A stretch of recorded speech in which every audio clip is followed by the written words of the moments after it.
ভাইয়া তুমি তো মাল্টার স্টুডেন্ট ভিসা পেয়েছো এই লাস্ট ইয়াতে, ইনটেকটা কবে? July intake. July intake. Malta student visa পাওয়ার জন্য তুমি ফার্স্ট গ্লোবাল ভিসা কনসালটেন্সি কোনো না কোনো ভাবে পেয়েছো, আমি ধরে নিলাম, কিন্তু এর পরের জার্নিটা কেমন ছিল? একদম রিয়েল অথেন্টিক যে ফিডব্যাকটা। এর পরের জার্নিটা অনেস্টলি ডকুমেন্টেশনের ছিল, অ্যান্ড ডকুমেন্টেশন করার জন্য আমাদের মানে মানে এটা তো আর আমার second time visa, right? So ওই সেম জায়গায় যাই, চেকলিস্ট মোতাবেক আমি ডকুমেন্টসগুলো সাজাই আব্বার সাথে, অ্যান্ড দেন অ্যাপয়েন্টমেন্ট ডেটের দিন, সাবমিশনের দিন সাবমিট করে আসি, এবং then you get the visa. But এর মাঝখানে একটা মনে ইন্টারভিউ পার্ট ছিল। জি। ইন্টারভিউ পার্টে কেমন লাগছে? মানে কি কি মনে হয়েছে যে ইন্টারভিউতে স্টুডেন্টদের যারা পরবর্তীতে তোমার সাথে মাল্টায় দেখা হবে তাদের আসলে কি ফলো করা উচিত, বা তাদের কি চিন্তা করে আসলে রেডি হওয়া উচিত ইন্টারভিউর জন্য? অনেস্টলি ইন্টারভিউর জন্য মানে আমাকে আমার আরো ফ্রেন্ডস বলতেছিল যে ওরা জাস্ট চেক করে যে তুমি কতটা ইংলিশ বলতে পারো, বাট আমার কেসে একটু ডিফারেন্ট ছিল। আমাকে মানে আমার ইন্টারভিউ ছিল around like 10.5 minute, usually 5-6 minute হয়। আমাকে জিজ্ঞেস করছিল লাইক আমার ব্যাকগ্রাউন্ড, আগের মেমোরিয়ালের ব্যাপারে।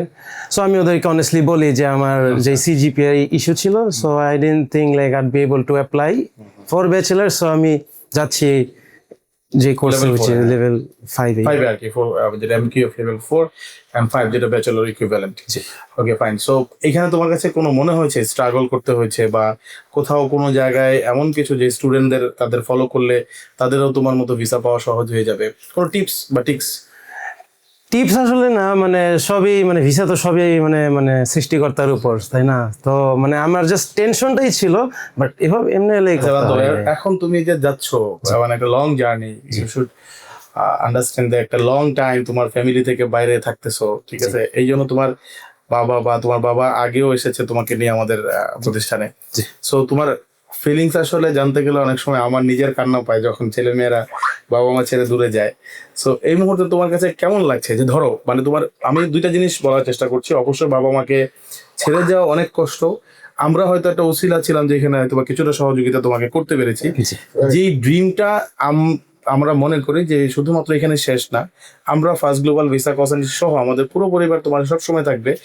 এছাড়াও আমার যেটা তোমার কাছ থেকে এই মুহূর্তে তোমার বাবার জন্য দুইটা কথা শুনতে চাই, কারণ এই যে একটা বড় জার্নি, উই নো যে কত বড় একটা স্যাক্রিফাইস করে একটা ফ্যামিলি একটা বাচ্চাকে বিদেশে পড়াশোনা করাতে যায়। তোমার আসলে এই মুহূর্তে তোমার বাবার জন্য বলার কি আছে বলো? আমার আব্বুর জন্য হচ্ছে লাইক আমার আব্বু হচ্ছে আমার সুপার হিরো। বিশ্বাস করবেন না, আমার থেকে আমার আব্বুর মানে দৌড় বেশি। আমাকে নিজে থেকে ঘুম থেকে উঠায়, এই চল ব্যাংকের কাজ আছে, এই চল এখানে যাব, এই চল আজকে নয়ন ভাইয়ের সাথে কথা বলবো না। সো মানে আব্বুর যে ড্রাইভটা মানে